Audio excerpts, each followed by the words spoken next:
Hi hello வணக்கம் விவசாய சொந்தங்களே, எல்லாரும் எப்படி இருக்கீங்க? நல்லா இருப்பீங்கன்னு நினைக்கிறேன். நானும் நல்லா இருக்கேன். இன்னைக்கு நம்ம தோட்டத்துக்கு வந்துட்டோம். இன்னைக்கு வந்து நம்ம எதை பற்றி பார்க்க போகிறோம்னா, விதை முருங்கை வாங்கி ரொம்ப ஃபெயிலியர் ஆயிடுச்சு, நான் வந்து ரொம்ப நஷ்டப்பட்டுனேன் அப்படிங்கிறத பற்றி இன்னைக்கு பார்க்க போகிறோம். நிறைய பேர் வாங்கி நஷ்டப்பட்டிருக்காங்க. அது சம்மந்தமான வீடியோ தான். அதனால் முடிஞ்ச வரைக்கும் ஸ்கிப் பண்ணாமல் ஃபுல்லாக பாருங்கள். அப்படி பார்த்தீங்கன்னா தான் நான் சொல்ல போகிற விஷயம் உங்களுக்கு தெளிவாக தெரியும். அதுபோக நம்ம சேனலை நிறைய பேர் சப்ஸ்கிரைப் பண்ணாமல் பார்க்குறீங்க. முடிஞ்ச வரைக்கும் சப்ஸ்கிரைப் பண்ணிட்டு பாருங்கள். அப்போ தான் எனக்கு வந்து இன்னும் கொஞ்சம் மோட்டிவாக இருக்குது வீடியோ போடுறதுக்கு.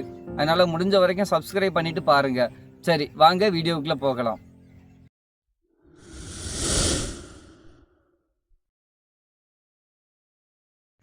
ஹாய் ஹலோ வணக்கம் விவசாய சொந்தங்களே.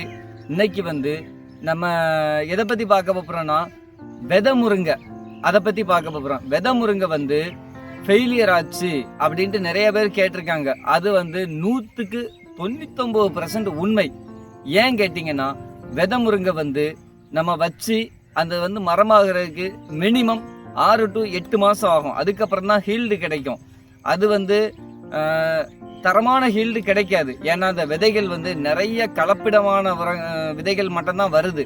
ஒரிஜினாலிட்டி வந்து கிடையவே கிடையாது. ஏன்னா இப்போ பார்த்தீங்கன்னா தெரியும், இது வந்து பிஏ முருங்கை. இதுவும் அந்த பக்கம் பார்த்தீங்கன்னா நம்மக்கிட்ட நாசிக் இருக்குது.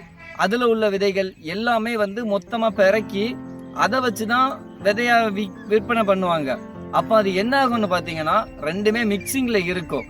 அப்போ அதில் நல்ல குவாலிட்டியாக இருக்கும், ஆகாததும் இருக்கும். கம்ப்யூட்டர் முறையில் சுத்தமான ஒரு விதை எடுத்து யாராலையும் கொடுக்க முடியாது. எந்த விவசாயியும் இது வரைக்கும் கொடுக்கல. ஏன்னா அவங்க பண்ணுறது வந்து அவங்களோட வியாபார யுக்திகளை தான் பண்ணிட்டு இருக்காங்க. அதனால் நம்ம சப்ஸ்கிரைபர்களுக்காக ஏற்கனவே ஒரு வீடியோவில் நம்ம வந்து போட்டிருந்தோம். அதை வந்து ஒரு சப்ஸ்கிரைபரில் புதுசாக வீடியோ பார்த்தவங்க நம்ம சேனலை சப்ஸ்கிரைப் பண்ணிவிட்டு எனக்கு கால் பண்ணியிருந்தாங்க. அது யாருன்னு பார்த்தீங்கன்னா, விருதுநகர் மாவட்டத்தில் இருந்து ராம் அப்படிங்கிறவங்க. அவங்க வந்து கடந்த 4 வருஷமாக பார்த்தீங்கன்னா விதை முருங்கை வாங்கி வச்சு பார்த்துருக்காங்க. அதில் வந்து மிகப்பெரிய நஷ்டமும் அடைஞ்சிருக்காங்க. அதை பற்றி அவங்க சொன்ன தகவல்கள் எனக்கு நிறைய அவங்களும் தகவல் சொன்னாங்க. அவங்களுக்கு நானும் ஒரு சில விஷயங்கள் வந்து சொல்லியிருக்கேன். அதை பற்றி தான் இன்னைக்கு நம்ம வீடியோவில் பார்க்குறோம். அதுக்கப்புறம் பார்த்தீங்கன்னா, இன்னைக்கு வந்து நான் உங்களுக்காக நம்ம தோட்டத்தில் ஏற்கனவே வந்து ஒரு மரம் வந்து முறிஞ்சு விழுந்துருந்துச்சு. அதை வந்து எடுத்து நான் வந்து பதியம் போட்டு வச்சுருந்தேன். அதை வந்து நான் இப்போ உங்கள் கண்ணு முன்னாடியே நான் உங்களுக்கு பிடுங்கி காட்டுறேன். அது எப்படி இருக்குது அப்படின்னு பார்க்கலாம். பார்த்ததுக்கப்புறம் வந்து விதை முருங்கைக்கும் பதியம் போடுறதுக்கும் என்ன வித்தியாசம் அப்படிங்கிறத பற்றி நான் உங்களுக்கு ஃபுல் அண்ட் ஃபுல்லுவாக இன்னைக்கு நான் உங்களுக்கு கொடுக்குறேன். வாங்க நம்ம செடியை பிடுங்க போகலாம்.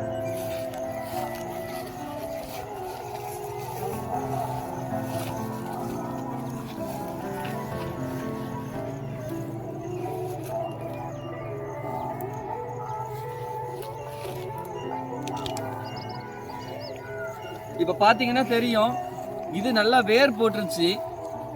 நம்ம விதை வேர் போட்டுருச்சு. வளர்த்திய பாருங்க, 7 அடிக்கு மேலே வந்துருச்சு. நம்ம மண்ணில் வைக்கும் போச்சுல இவ்வளோத்துக்கு மண்ணில் வைப்போம். அதுக்கு மேலே இவ்வளோ ஹைட்டில் வந்து வெளியே இருக்கும். கூட கொஞ்சம் வச்சிங்க, இவ்வளோத்துக்கு நீங்கள் மண் போட்டிங்கனாலும் இவ்வளோத்துக்கு இருக்கும். இப்போ இதில் நல்லா பாருங்க, இதில் வந்து வேர் எப்படி வந்திருக்குன்னு மட்டும் பாருங்க. சுத்திலும் வேறு. இப்போ இதில் பார்த்தீங்கன்னா தெரியும், நான் பிடுங்க முச்சில் ஒரு வேர் போயிருச்சு. இருந்தாலுமே இந்த வேர்கள் வந்து போதுமானது இதுக்கு. இப்போ நம்ம இதை வச்சோம்னா கிட்டத்தட்ட இப்போ பார்த்தீங்கன்னா தெரியும், இந்த இதிலலாம் இப்போவே பூ மொட்டு வர ஆரம்பிச்சிருச்சு. இது வந்துருச்சு. இதை வந்து நம்ம இப்போ மொத்தமாக இருக்கிறனால இதோட வளர்ச்சி இப்படி இருக்கும். அதுவே நம்ம வந்து இதை எடுத்து தனியாக வச்சதுக்கு அப்புறம் அதோட வளர்ச்சிகள் வந்து வேற மாதிரி இருக்கும். இது எல்லாமே பார்த்தீங்கன்னா தெரியும், இந்த தோட்டம் முழுக்க உள்ள எல்லாமே நான் வந்து பதியம் போட்டு வச்சது, பதியம் போடாமல் எல்லாமே கலந்து தான் இருக்குது. அது வந்து பதியம் போடாமலே வச்சிருக்கேன். அதை பற்றினது வந்து உங்களுக்கு நான் தெளிவாக சொல்கிறேன். அதுக்கு முன்னாடி இதை பற்றி நான் உங்களுக்கு சொல்லிக்கிறேன். இப்போ இதை இப்படி வைக்கிறோன்னா மரம் வந்து இவ்வளோத்துக்கு வந்துடும், இவ்வளோ ஹைட்டில் இருக்கும். இப்போவே பார்த்தீங்கன்னா என் ஹைட்டுக்கு மேலே வந்துருச்சு. இனி வந்து இந்த சைட்லேருந்து இடத்துல வர ஆரம்பிச்சிடும். அப்போ விதை முருங்கை வந்து 8 மாதத்தில் மரமாகும். ஆனால் இது வந்து ஜஸ்ட் 2 மாதம்தான். 2 மாதத்தில் மரம் வந்து இப்போவே பார்த்தீங்கன்னா பூ மொட்டு இதாக வர ஆரம்பிச்சிருச்சு. இதில் ஜூம் பண்ணி பார்த்தீங்கன்னா இதில் பார்த்தீங்கன்னா தெளிவாக தெரியும். இதில் மொட்டு வர ஆரம்பிச்சிருச்சு. அப்போ இதை வந்து நம்ம எடுத்து வைக்கும் போச்சுல என்ன ஆகும்னா ஜஸ்ட் இன்னும் ஒரு மாசத்துல மொட்டு வந்துடும். மொட்டு வந்ததுலேருந்து கரெக்டாக 15 நாளில் பூ வந்துடும். அப்போ ஹீல்டு வந்து குயிக்காக வரும். அதனால இது வந்து ரொம்ப ரொம்ப பெஸ்ட்டு. அடுத்தால நான் வந்து ஏன் விதை முருங்கை வந்து நான் வந்து அவ்வளோ ஒரு வேஸ்ட் அப்படின்னு சொல்கிறேன்னா அதை பற்றி இப்போ தெளிவாக சொல்கிறேன். விதை முருங்கை வந்து நான் வேண்டான்னு சொல்கிறதுக்கு மெயின் காரணம் இதுதான். என்னோட ஒப்பீனியன் பார்த்தீங்கன்னா விதை முருங்கை பக்கம் விவசாயிகள் தயவு செஞ்சு போகாதீங்க. அதில் வந்து 95% வந்து போலியான விதைகள் தான் இருக்குது. தரமான விதைகள் நம்ம கண்ணு முன்னாடியே நம்மளுக்கு வந்து ரெடி பண்ணி கொடுக்குறாங்க அப்படின்னா நீங்கள் வந்து தாராளமாக போங்க. ஆனால் என்னோட ஒப்பீனியன் முழுக்க முழுக்க விதை முருங்கை வேண்டாம். 99% நான் வந்து விதை முருங்கைக்கு வந்து ஆதரவு கொடுக்கவே மாட்டேன். பதியம் போட்ட கண்ணுகள் வந்து உங்களுக்கு எப்பவுமே ரொம்ப ஒரு ஃபாஸ்ட்டாக வரும்.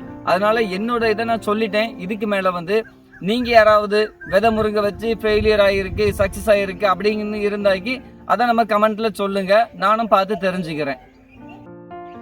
அடுத்தது பார்த்தீங்கன்னா நம்ம சப்ஸ்கிரைபர் வந்து நிறைய பேர் நம்மளுக்கு கால் பண்ணிட்டு நீங்கள் வந்து நாசிக் வந்து ரொம்ப பச்சையாக இருக்குன்னு சொல்கிறீங்க, அது வந்து உண்மையா, இதை நாங்கள் எப்படி நம்புறது அப்படிங்கிறத பற்றி நிறைய ஃபோன் கால்ஸ் எனக்கு வந்துருந்துச்சு. முருங்கை தான் எனக்கு கரும்பு முருங்கை தான் ரொம்ப பச்சையாக இருக்குன்னு சொல்கிறாங்க, நாசிக்கை பற்றி வந்து அந்தளவுக்கு யாருமே சொல்லலை, நீங்கள் தான் சொல்கிறீங்க அப்படிங்கிற மாதிரி என்கிட்ட கேட்டிருந்தாங்க. நான் வந்து பொய் சொல்லலை, என்னோட வந்து அனுபவத்தில் தான் நான் வந்து சொல்ல வந்திருக்கேன். அதாவது எப்படின்னு பார்த்தீங்கன்னா இப்போ பாருங்கள், உங்களுக்கு நான் லைவாகவே காட்டுறேன் பிஏவுக்கும் நாசிக்குக்கும் என்ன வித்தியாசம் அப்படின்ட்டு. இப்போ இதை பாருங்கள், இது வந்து பிஏ முருங்கை. இந்த மரம் முழுக்கவே கருப்பு கருப்பாக தான் இருக்கும். இந்த பாருங்கள், இதெல்லாம் பார்த்தீங்கன்னா நல்லா தெரியும், ஃபுல் அண்ட் ஃபுல்லு பிளாக் தான் இருக்கும். இதெல்லாம் நல்லா கருப்பாக தான் இருக்கும் ஃபுல்லாகவே. இந்த மரத்தில் வந்து இலைகளும் கம்மியாக தான் ஆயிரும். ஏன்னா இது வந்து பார்த்தீங்கன்னா மழை பெஞ்சதுக்கு அப்புறம் இலைகள் எல்லாமே கொட்டிட்டு மறுபடி வரும். ஆனால் அதே அப்படியே இந்த பக்கம் வந்தீங்கன்னா நம்ம தோட்டத்தில் இந்த பக்கம் தான் ஃபுல்லாக நாசிக் வச்சுருக்கோம். இதை பார்த்தீங்கன்னா தெரியும், இது உங்களுக்கு இப்போ தெரியுதான்னு தெரியல, இருட்டிருச்சு, இருந்தாலும் உங்களுக்கு நான் தெளிவாக காட்டுறேன். இப்போ இதை பாருங்க, நல்லா பியூர் பச்சையாக தான் இருக்கும். இது உள்ளெல்லாம் இருக்குது. இருங்க அப்படியே உங்களுக்கு நான் தெளிவாக உள்ளதையும் காட்டுறேன். இதை பார்த்தீங்கன்னா தெரியும். இப்போ உள்ளே வந்திருக்கோம், உள்ளே வந்த முருங்கையில் பாருங்க, ஒரு இடத்துல கூட ஒரு சின்ன பிசுறு கூட இருக்காது. இதில் காம்புல கூட உங்களுக்கு ஒரு இடம் கூட பச்சை தான் தெரியுமே தவிர கருப்புங்கிற ஒன்று இருக்கவே இல்லை. அதனால தான் நான் வந்து இதை வந்து ரொம்ப இது பண்ணி சொல்கிறது. எதுக்காகன்னா விவசாயிகள் நிறைய பேர் வந்து இப்போ நம்மக்கிட்டே பார்த்தீங்கன்னா பிஏ முருங்கை வந்து நம்மக்கிட்ட வந்து 15, 17 அதுக்கு மேலே ரொம்ப கஷ்டப்பட்டால் தான் 20, 22 அதுவும் சண்டை போட்டு தான் கொடுக்கணும். ஆனால் இது வந்து அப்படி இல்லை. நம்மக்கிட்ட காயை பார்த்த உடனேயே என்ன விலை சொல்லுங்க அப்படின்னு தான் கேட்குறாங்க. நம்ம வந்து 45 to 50 வரைக்கும் இங்கே லோக்கலில் கொடுக்குறோம். ஏன்னா இது வந்து எக்ஸ்போர்ட் ஆகும் போச்சுல 60, 70 ஆகும். நம்மளுக்கு வந்து டிரான்ஸ்போர்ட் செலவு அப்படிலாம் இருக்கிறதுனால நாங்கள் லோக்கல்லே கொடுப்போம். ஏன்னா நம்ம வந்து 100 கிலோ 200 கிலோ 300 கிலோ ரேஞ்சில் தான் நம்ம பறித்து அன்னன்னைக்கு கொடுப்போம்.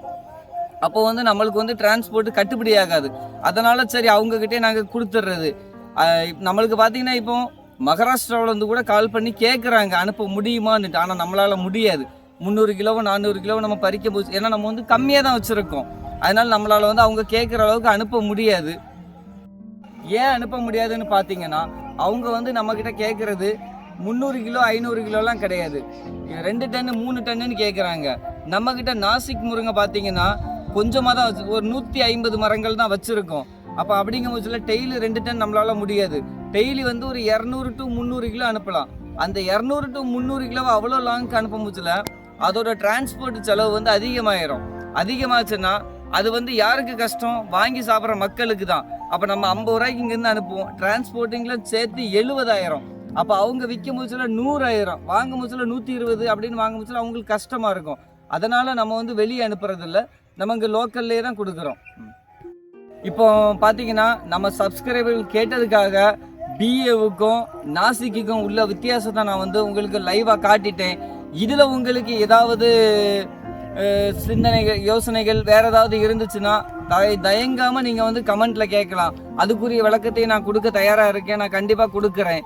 அப்புறம் அதுக்கப்புறம் பார்த்தீங்கன்னா நம்ம சப்ஸ்கிரைபர் வந்து நிறைய பேர் வந்து நீங்கள் வந்து முருங்கை எப்போ பதியம் போடுவீங்க, உங்ககிட்ட பதியம் போட்டதுக்கு அப்புறம் வாங்கலாமா, இல்லைனா மரமாக வெட்டி நாங்கள் வந்து வெளியே கொண்டு போய் வைக்கலாமா அப்படிங்கிறத பற்றி கேட்டிருந்தாங்க.